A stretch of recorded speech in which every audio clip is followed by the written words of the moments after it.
আমি I think গাড়ির শোরুমে ছিলাম, গাড়ির শোরুম থেকে সবাই বাড়ি এসেছি। ও আমাকে ফোন করে, ওখানে ফোন করেছিল, ওখানে আমি ফোনটা দেখিনি, আমার সাইলেন্ট ছিল বলে। বাড়ি আসার সঙ্গে সঙ্গে ফোন যখন করলাম, ফোন রিসিভ করার পরে ও আমাকে বললো আমি হসপিটালে ভর্তি। আমি বললাম কেন? বলছে কালকে দেখোনি? আমি বললাম একটুখানি দেখেছিলাম, অত আমি ঝুট ঝামেলা আমি দেখি না, নিজের টেনশনের জন্য। তো আমি যেই ড্রেস পরেছিলাম, আমি নিচে গিয়ে মাকে বললাম, মাম্মাম আমি প্রীতমকে দেখতে যাব, ও হসপিটালে ভর্তি, আমি যাব, আমি জানি না। তো মা বললো তুমি একা যাবে না, এখন পরিস্থিতি অনেক খারাপ, তো তুমি একা যাবে না, আমিও যাব। তো মামা আর আমি গেলাম। ওর মা আমার সাথে ফার্স্টে কথা বলেনি, আমি যেছে কথা বললাম। তা ওর বাবা আরও ভর্তি ছিল, ওর মা ইয়ে ভর্তি ছিল না ওর মা। তো যাই হোক, তারপরে ওর সাথে কথা হলো, প্রীতমের সাথে কথা হলো, কি হয়েছে না হয়েছে সব আমাকে বললো। ওর বাবার সাথে কথা হলো, আসার সময় বলছিল যে তোমরা দুজন থেকে যাও, কালকে সকালে চলে যাবে। যেহেতু স্যান্ডি গোল্ডি ছিল, আর এছাড়া ওই কথার মানেটা হলো মা আর আমাকেই বলছিল থাকতে, তো সেই হিসাবে তো ওরকমভাবে থাকা পসিবল না। তো সেটাই হলো। হওয়ার পরে যদি এরকমই হতো তাহলে আমি যে গেছিলাম, তাহলে আমার বাবা আমার সাথে স্কুটিটা আমি কিনলাম, পুজো দিতে গেলাম, তাহলে আমার সাথে বাবা কথা বলতো না। তুই কেন গেছিস ওকে দেখতে, এই কথাটা কোয়েশ্চেনে আসতো। আর এই যে মা বারবার আসতে বলে, নিশ্চয়ই কোনো জোর পেয়েই আসতে বলে, বাবার কাছ থেকে কোনো কথা শুনেই হয়তো আসতে বলে। ও যদি একবার, আমি নত হতে পারছি, ও নত হতে পারছে না, একটু নত হয়ে দেখুক না। যদি একটু নত হওয়াতে সম্পর্ক টিকে যায়, সম্পর্ক সেই সম্পর্ক, ওরও তো দাগ লাগবে। আমার আমার নয় একটা দাগ লাগবে, ওর দুটো। আর সাথে এই দাগ লাগালাগি জিনিসটা না হয়ে একটু নত হয়ে যদি সব সম্পর্কটা, দুটো সম্পর্ক দুটো ফ্যামিলি মিল হয়ে যায়, সেটা বেটার না? কোন দিকে আমি ভুল বলেছি আমি জানি না, যদি কোনো ভুল বলে থাকি সবার কাছে ক্ষমা চাইছি, ক্ষমা, আমাকে ক্ষমা করে দিও। সবটা তো বললাম। আমিও যেমন নত হয়ে তার মায়ের সাথে কথা বলেছি, তার মাকে কেমন আছো জিজ্ঞেস করেছি, তারও সেটা দরকার। এবার জানি না, সম্পর্ক ঠিক হোক এটাই চাই। যাও, শ্বশুর বাড়ি যাও। কে তুমি গো? বুঝতে পারছি না। অবশ্যই আমিও তো চাই যে সম্পর্ক ঠিক হয়ে যাক। দেখো, আজ যদি আমি ওকে ছেড়ে দিই বা কোনো কারণে ডিভোর্স হয়ে যায় আমাদের, আমার একটা দাগ লাগবে, ওর কিন্তু অনেকগুলো দাগ, মানে দাগ লাগবে, এছাড়া দুটো দাগ লাগবে ওর। আমি চাই না ওর নতুন করে আবার ওর লাইফে কেউ আসুক, বা ওর পাস্টে আবার আমি হয়ে যাই, পাস্ট দাগটা আমি হয়ে যাই, আমি কখনোই চাই না। এবার যে যেটা মনে করবে, অনেক তো চেষ্টা করেছি। এবার বলেছি গো, অনেকবার বলেছি, কালকেও আমি বলেছি। এবার জানি না কি হবে, নসিব জানে। ঠিক কথা।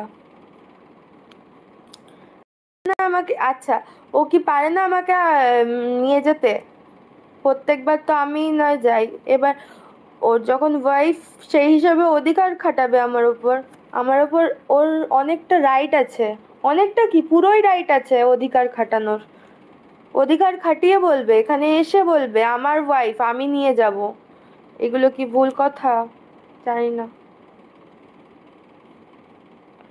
ওর অধিকার খাটানোর রাইট আছে যে আমার ওয়াইফকে আমি নিয়ে যাব। তার কিছুদিন মন খারাপ হয়েছে, বাপের বাড়ি এসছে, থেকেছে, এবার চলো বাড়ি চলো।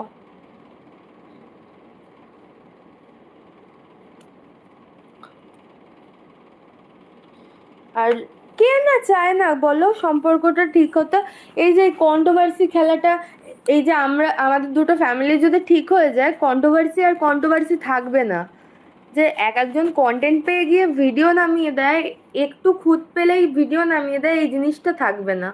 তখন আমরা এই বাড়ি আসছি, এই বাড়ির ব্লগ, ওই বাড়িতে যখন থাকবো ওই বাড়ির ব্লগ, দেন ট্রাভেলিংয়ের ব্লগ, তারপর দেন যা করব সেগুলো, A to Z সব এগুলো থাকবে।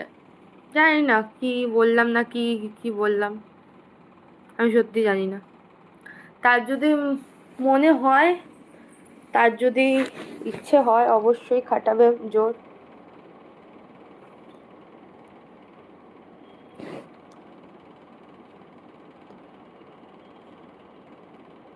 বুঝতে পারলাম না যে কাল কোথায় যেতাম আমি।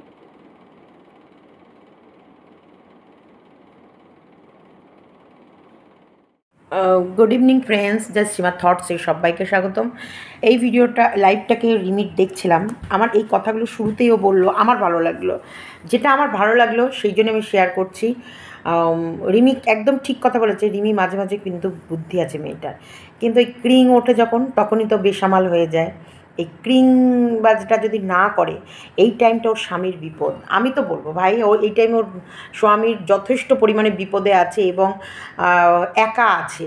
দেখো দিশানির বিয়ে হয়ে গেছে, সেই সময় ওর ওইদিকে মনের পরিস্থিতিও হয়তো খারাপ, আবার এদিকে রিমিও চলে গেছে, তার মধ্যে এরকম মাসিদের সঙ্গে মারামারি হয়েছে, চারিদিক থেকে চ্যানেল পাচ্ছে না, চারিদিক থেকে বিপজ্জনক অবস্থা। এই সময় কিন্তু ও এটা করতে পারে, ওর শ্বশুরবাড়ি গিয়ে অবশ্যই বউকে নিয়ে আসুক। এটা ভাই আমিও ওর জায়গায় থাকলে এটা, যে রিমিকে আমি প্রথমে কিন্তু বকা দিচ্ছিলাম, আর ও যখন দেখলাম না ওর স্বামী, আমার স্বামী, আমার শীতের সিঁদুর, আমার শাখা, আমার পলা, এই যে স্বামী, ওর স্বামীর ওপর অধিকার এবং ওর শাশুড়ির সঙ্গে কথা বলা, দেখতে যাওয়া, দেখে আসা, এটা যখন করেছে তখন প্রীতমও গিয়ে রিমিকে নিয়ে আসুক, মিউচুয়াল হয়ে যাক, দুটো পরিবার এক হয়ে যাক। এটাই তো অ্যাকচুয়ালি মেন উদ্দেশ্য, যে ওরা ভালো থাকুক, আর আমাদের কিছু চাই না, ওরা ভালো থাকুক। ওরা যখন সমাজকে ভালো কিছু বার্তা দেবে তখন অটোমেটিক চ্যানেলটা ও ফেরত পাবে। কিন্তু এই মানে কিছু নোংরামি যত তাড়াতাড়ি ওরা বন্ধ করবে, যত তাড়াতাড়ি ওরা সুখে থাকবে। আমার আবার এক জায়গায় খারাপও লাগছিলো, বাবা ওর স্বামীর এত বড় বিপদ আর উনি দেখো তো স্কুটি কিনছে, স্কুটি পুজো দিতে যাচ্ছে, সেই সব ব্লগ চাচ্ছে, ওইদিকে ছেলেটা একা একা। সেই কারণে এটা আমি ভাবছিলাম, কিন্তু ভাবছিলাম ব্রেনে, তার মধ্যে দেখছি ও লাইভটা করে ও বলছে, তার মানে হচ্ছে ওদের স্বামী স্ত্রীর কথা হচ্ছে, ফোনে ফোনে কথা হচ্ছে। যখন ফোনে ফোনে কথা হচ্ছে, মনে মনেও দেখা হয়ে যাক, চোখে চোখেও একটু মিলিয়ে নিক। অনেক তো হয়েছে রে বাবা, এবার প্রীতম আর নকশাবাজি না করে যা শ্বশুরবাড়ি গিয়ে বউটাকে আদর করে নিয়ে আয়। আমি চাই তোরা শান্তিতে থাক, আর কিচ্ছু না। একদম রিমি কথাটা বলছে, শোনো, মেয়ে মানুষেরও ডিভোর্সি এই দাগটা লাগা অনেকে চায় না। শোনো, অনেকে চায় না, অনেক অনেক কষ্টে ডিভোর্স দেয়, অনেক কষ্ট। একটা মেয়ে যখন ডিভোর্সের অ্যাপ্লাই করে না, তার মানে বাব্বাত সে লাইফটায় অনেক যুদ্ধ করার পর সে হেরে গিয়ে আর পারলো না, তারপর সে ডিভোর্সের অ্যাপ্লাই করে।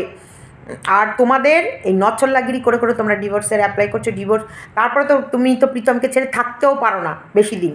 হ্যাঁ, তোমার কারণেই হোক বা ওর কারণেই হোক, যাই হোক হয়েছে, পাস্ট ইজ পাস্ট। ছোটো ছোটো বাচ্চা, তোমরা ভুল করেছো, সেই ভুলটাকে আমরা সবাই সরিয়ে রেখে চাই এখন মিল হয়ে যাক।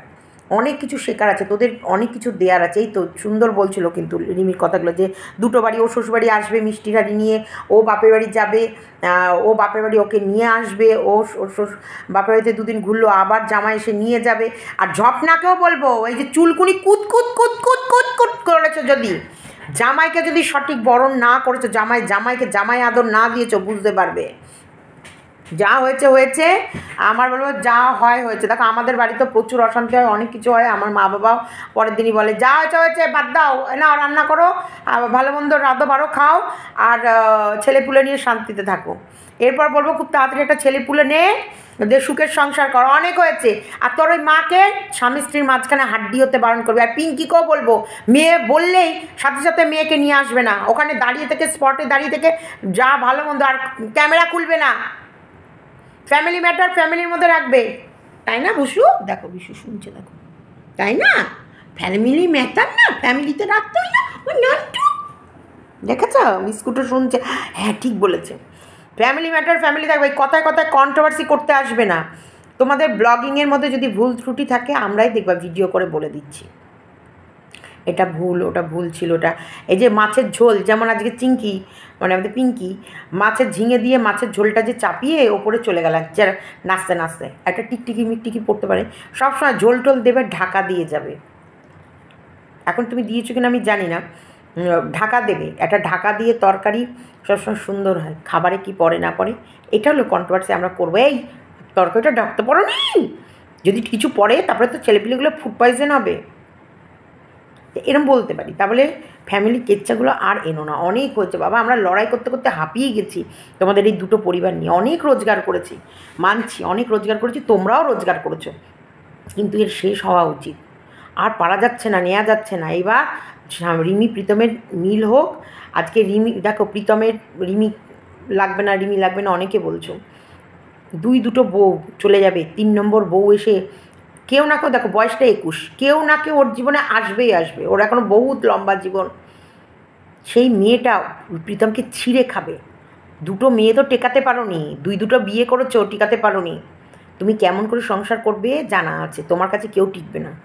আর রিমিরও বলছি, তোকেও বলছি, আবার ভাবিস না স্বামীকে বললাম বলে আবার তোর একটু, তোকেও বলবো, ওই তো ছিটেল মেয়ে ছেলে, সংসার করতে পারো নি। স্বামীকে তুমি যে কীভাবে ওকে নাকে দড়ি দিয়ে ঘুরিয়েছো দেখেছি। তোমার মতো মেয়ের সঙ্গে কেউ সংসার করতে পারে নাকি? ছেড়ে দে মা, কেঁদে বাঁচি। তার জন্য বলবো, এইসব নকশাবাজি না করে স্বামী স্ত্রী মিল হয়ে যাও, মিল হয়ে সুন্দর সংসার করো। আমার শরীরটা খুব যে ভালো তা নয়, আজকে একটু রেস্ট নেব ভেবেছি, তার জন্য একটু হালকা হালকা করেই আছি। ভিডিওটা দিয়ে দিলাম। আমার ইচ্ছা, আমি জানি তোমাদেরও ইচ্ছা, যাজ্ঞা অনেক তো হলো, মিল হয়ে যাক। বোঝাও প্রীতমকে, তোমরা যারা আছো, যাদের সাথে কন্ট্যাক্টে আছে বা যারা পাশে আছো, বলবো মিল করে নে মিল। তাহলে তো আমরাও তো একটা ভালো, তোরাও তো সমাজকে একটা ভালো কিছু দিয়ে যাবি। অনেক হওয়ার পরেও যার শেষ ভালো তার সব ভালো। তুই শেষটা ভালো করতে পেরেছিস, সেটা একটা দারুণ বার্তা দিবি, যে অনেক হওয়ার পরেও লাস্টে গিয়ে তোরা সে এক হলি আর সমাজকে একটা ভালো বার্তা দিলি। আর রিমিকে বলবো, অনেক ছেলে মানুষগিরি করেছো, আর থুরথুরে খেতে হবে না। 10 রুপয়ে কি থুরথুরে খেয়ে খেয়ে বরটাকে আর জ্বালিও না। থংথার করো, থংতার। বাসন মাজতে মারো, কড়াই ইয়ে করতে, সারাদিন যদি খাটো অটোমেটিক শোভা ঘুম আসবে। সারাদিন যদি ওই খাটের ওপর শুয়ে 10 রুপয়ে কি থুরথুরে খাও, ঘুম আসবে না। পরিশ্রম করো, স্বামী স্ত্রী ব্লগ দাও, স্বামী স্ত্রী ঘোরো, ট্রাভেলিং ব্লগ দাও, যাই করবা করো, কিন্তু চলো টাটা।